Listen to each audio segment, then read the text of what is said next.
Okay, so we are at the final stage of today's program. So our last speaker is Laetitia Bettmann. So she is going to talk about quantum stochastic thermodynamics in mesoscopic leads formulation. Yeah. Yes.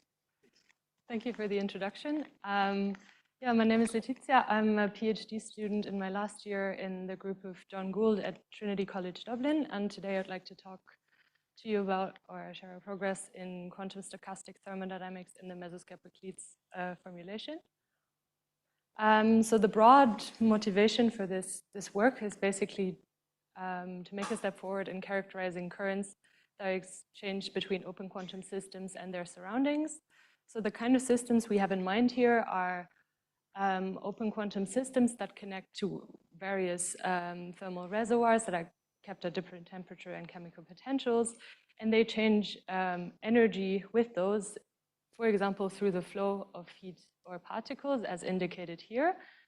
In a non-equilibrium steady state, for example, these are driven by gradients across the central system, either in the chemical potential or the temperature. And in particular, we're interested here in fluctuating currents or the fluctuations of these currents because they contain information about both the system and the surroundings.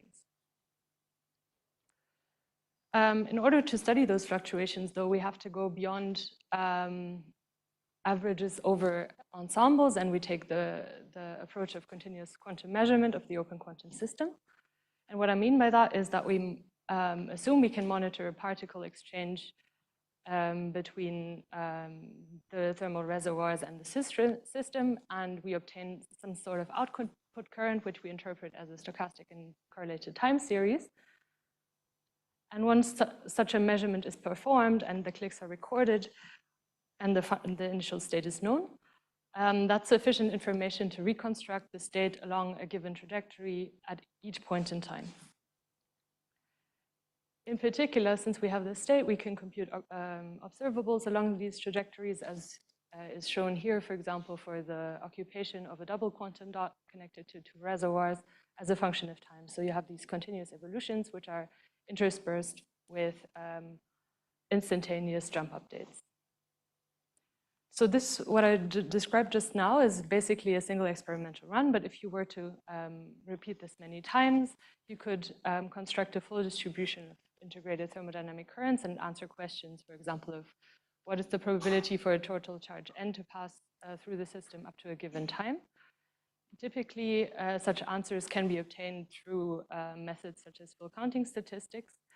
And for those who know, for example, in a non-equilibrium steady state, the second scale cumulant of such a distribution is known as the diffusion coefficient and characterizes basically how quickly the variance of this distribution grows in time. But sometimes full counting statistics is actually not applicable or not easy to do. And in such a case, we take the approach of sampling from these distributions with individual trajectories. And in such a way, this yields us time-resolved information on fluctuations, and that's particularly important in transient regimes or interesting in transient regimes. So again, now that I've kind of set the motivation, let me repeat the aim. So we want to trajectory unravel the dynamics in the mesoscopic-leads approach and use it as a tool to analyze current fluctuations. And we take inspiration from analyzing measurement records.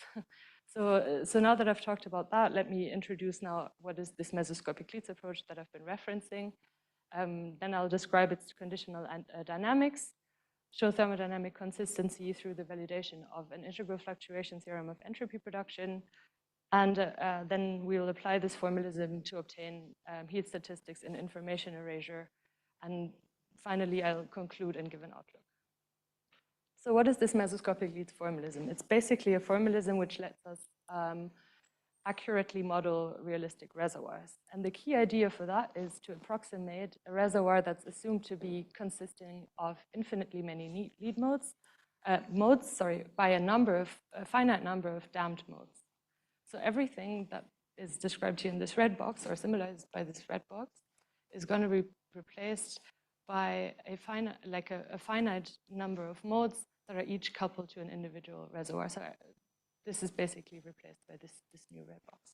But what this allows us to do is identify what we call a lead with a finite number of modes, and then define an extended system which consists of these lead modes and the system modes that we started out to begin with. The important part is now that the lead modes couple weakly to their individual reservoirs, which we call, to the reservoirs. And that means that the extended system now can be, again, be described by a Lindblad master equation. This is the master equation I'm referencing. It's a local one. And the Hamiltonian that enters here is now the Hamiltonian of the extended system rather than, as previously, just the system alone. Why would you go through such a formalism? Well, I'll now present some key advantages you gain in this way. The first one is that you can reconstruct an arbitrary Bauer spectral function in this way. How does this work? Well, the lead modes here see a flat spectral density from each residual reservoir. But what we're actually interested in is what the system sees. And the system, through the lens of the lead modes, sees a Lorentzian spectral function centered at different energies. And if you sum over these, you can kind of reconstruct the Bauer spectral function with arbitrary precision once you increase the number of lead modes that you consider. The next point is that this formalism encompasses strong coupling to the environment in a sort of natural way, since we allow for strong coupling between the system and the lead modes. That's advantageous because usually one is restricted to systems that are assumed to interact weakly with their surroundings. But yeah, here we allow for strong interactions, but still retain the advantage of being able to use a Lindblad master equation. And this general approach of incorporating some part of the environment into an explicit description is often termed Markovian embedding. So the system would still, the density matrix of the reduced system would still behave under non-Markovian dynamics, but the full extended system behaves evolves under Markovian dynamics now. The third advantage that I want to highlight is that we can incorporate arbitrary driving of the system Hamiltonian, which otherwise is often difficult because one would have to rely on perturbative expansions in either the drive frequency or the strength. But here we don't have to choose a time dependence that's periodic or slow, but yeah, we can choose an arbitrary one. Okay, now that you're a bit more familiar with this toolbox, let me repeat the goal. We will want to extend this toolbox by now a method to study fluctuations of output currents that we obtained in a continuous measurement framework.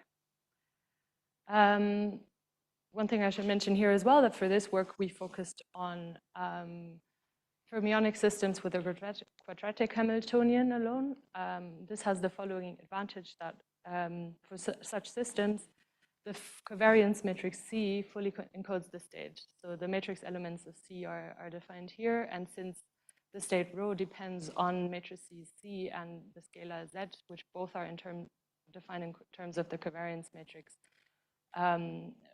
all information is really in the covariance matrix itself, and that's advantageous because this dimension of the state is 2 to the n by 2 to the n, whereas the dimension of the covariance matrix is simply n by n.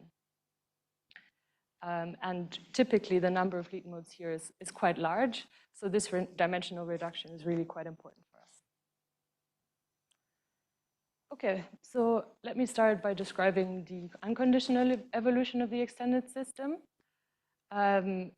The covariance matrix follows the differential Lyapunov equation that's stated here, where the matrices W and F are depend on the extended system Hamiltonian, as well as the coupling rates to the bus and the Fermi occupations of the lead modes. And now I'll get to the conditional evolution. So the setup is as follows. We assume we monitor particle exchange between the lead modes and the residual reservoirs.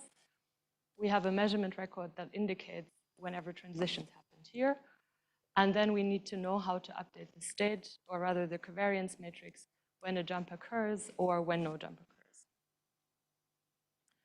So we went through the math for that and found that the covariance matrix in the no-jump evolution, so in between jumps, evolves according to this Riccati equation, and the survival probability, which is the probability for no jump to occur up to a given time t, evolves as is shown here. Again, the matrices that appear depend on the Fermi occupation of the lead modes, the coupling to the bath, as well as the system, extended system Hamiltonian.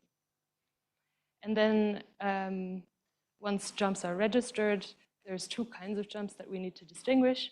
The jumps which indicate particle transfer from the reservoir into the extended system and the other way around, and these are the update rules for the covariance matrix in that case.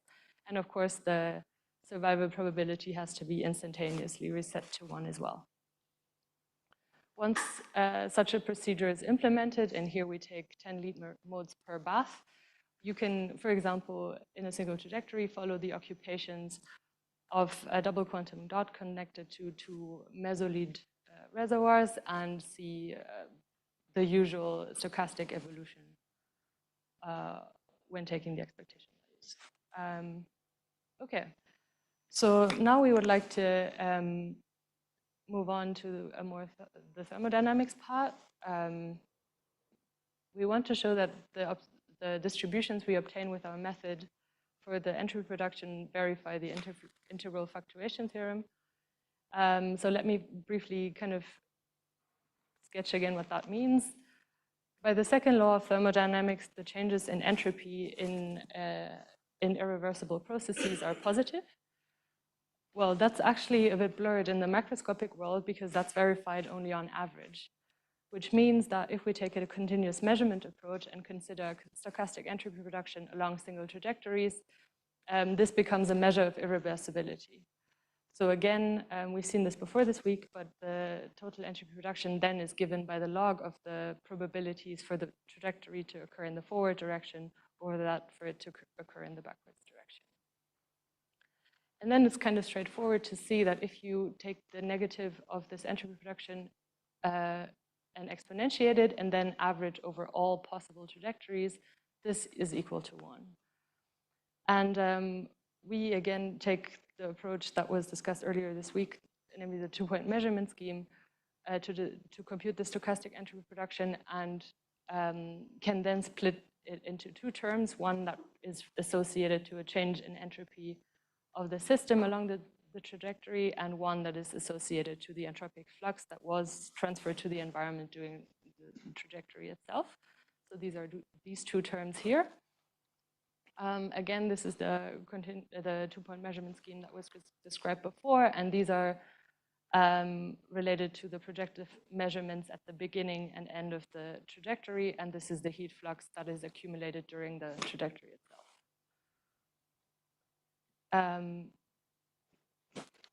So what we found is that the exponential of the total entropy production, as we increase the number of trajectories we take into consideration here for the average, is increased. This quantity approaches 1.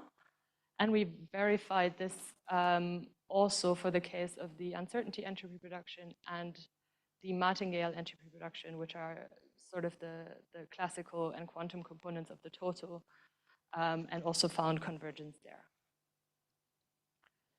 Next, let me discuss heat dissipation fluctuations in finite time information erasure.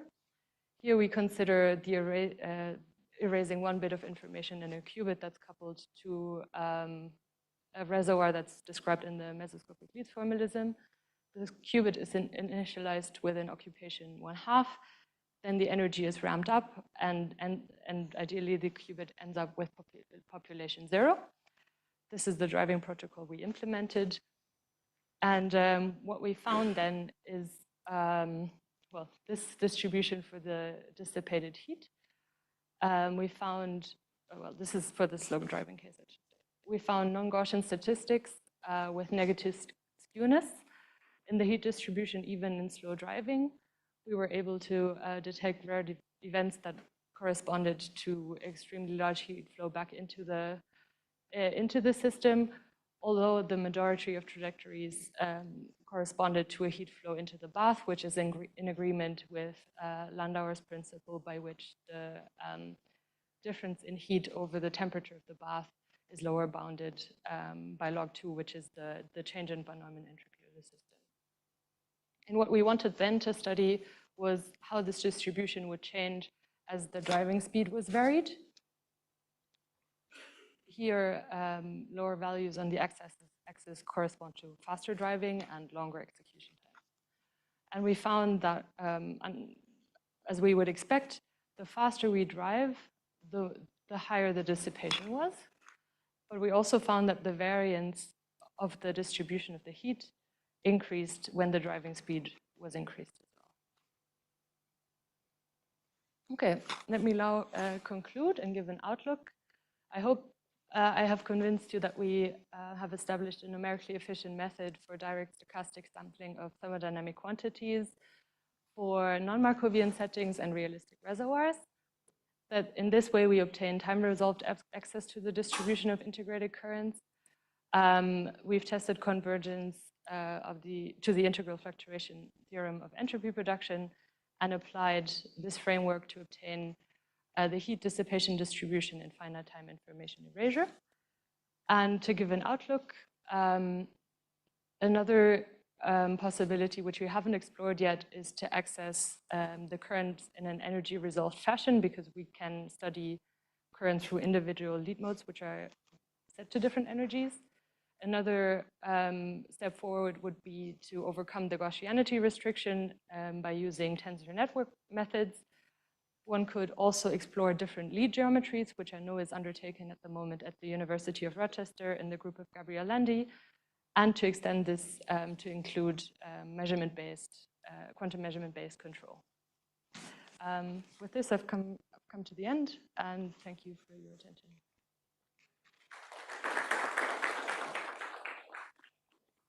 Yes, so questions. Okay, so we have questions. Please. Yeah. Actually, I have two questions. Can you go back to where you verify the integral fluctuation theorem? I think you went fast and I didn't understand. Okay, so it should not be fluctuating since it's an average of it's an average quantity, or it's an average condition on the measurement results. You mean why is this line fluctuating? Yeah, why is this fluctuating? Because so this average should be one once all possible trajectories have been taken into account. So the full distribution has been established, let's say. But here, if we take only 100 trajectories, we don't actually represent the full distribution. Okay, so it's a sampling convergence. Basically. Yes, it's a sampling convergence. Thank you. Sorry, I misunderstood that. My question, maybe more interesting, is so you have huge fluctuation when you do a slow erasure process.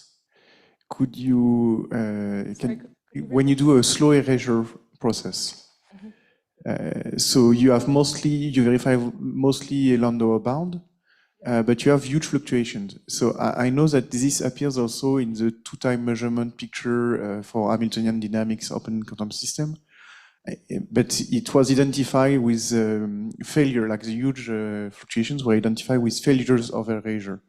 Can you relate them to it also here? I looked at individual trajectories here, and they did not all actually obey this. Sometimes the erasure was good, but maybe this was associated to other rare events during the trajectory itself, which I couldn't really pinpoint in the final. It was not only failure of erasure, it could be something else. Yes. Okay, thank you.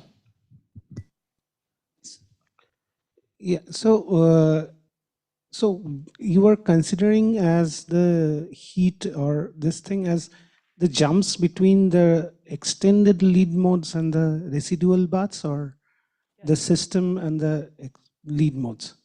Well, there's two approaches you can take. You can take either the one that, strictly speaking, is associated to entropy changes in the system, which would correspond to taking the energy splitting of the lead modes, basically, as the heat increment. But I know that if you can also take into account this other contribution which some people call measurement energy. But no, but I mean, I'm saying, like, where is, like, to describe thermodynamics, it's kind of important to draw the boundary, like what I call the bath, Yes. right? I mean, and so when you're calling the heat, are you drawing the boundary to the Lindblad baths, or are you drawing the boundary to the extended modes, the lead modes? Drawing the boundary at the boundaries of the extended system. At the boundaries of the but then it's not really a non-Markovian system anymore, right? I mean, That's true. so I mean, a non-Markov, like, of course, there is no continuity equation for fluctuations, right? Mm-hmm. So, I mean, then it's slightly different. I agree. Yeah. I think there was a question Yes, up there. we also have another question there.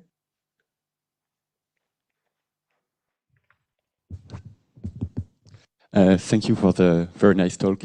I was just, how many lead modes do you typically consider, and what is like the average population? Maybe in the case where you want to extend to non-Gaussian systems, just to see how big this is of a numerical challenge. Yeah, this is very dependent on the kind of dynamics you have in the system and whether, for example, the energy of for example, if you do this kind of ramp where you change the energies that are important for the system, you would have to have a larger bandwidth for the lead. Then how many lead modes you take depends on a lot of things. In many cases, it can be enough to take maybe 20. One way to test this is to compute the average currents and compare them to what you would obtain in the Landau-Büttiker formalism. And yeah, there's a couple of papers that study this, and you see quick convergence relatively fast. It's just that for some examples here, I had to restrict to lower lead mode numbers, but that had to do with a certain way in which we computed the projection probabilities for the two-point measurement scheme. But if you don't want to compute entropy reduction, you get away with a lot more modes quite efficiently because you use this covariance matrix approach. Okay, thank you. Yeah, Gonzalo. I was wondering if you find some increase in the variance in the Erasure protocol associated with some quantum effect, or? I couldn't really pinpoint the effect of the large fluctuations. That's what you mean, right? Okay. I looked at the individual trajectories, but just from the trajectories alone, it wasn't very easy to find a common pattern, let's say. Okay. But that would be interesting to study. Another question is, so is this kind of approach related to this reaction coordinate center? Yes. Okay. Yeah. Is the same? So it's similar? Or it's not quite the same, but okay. they can be related to each other. I think the reaction coordinate, if I remember correctly, has a certain limit for how long you can evolve the system until when you kind of get a information backflow in some sense. Okay. Thank you.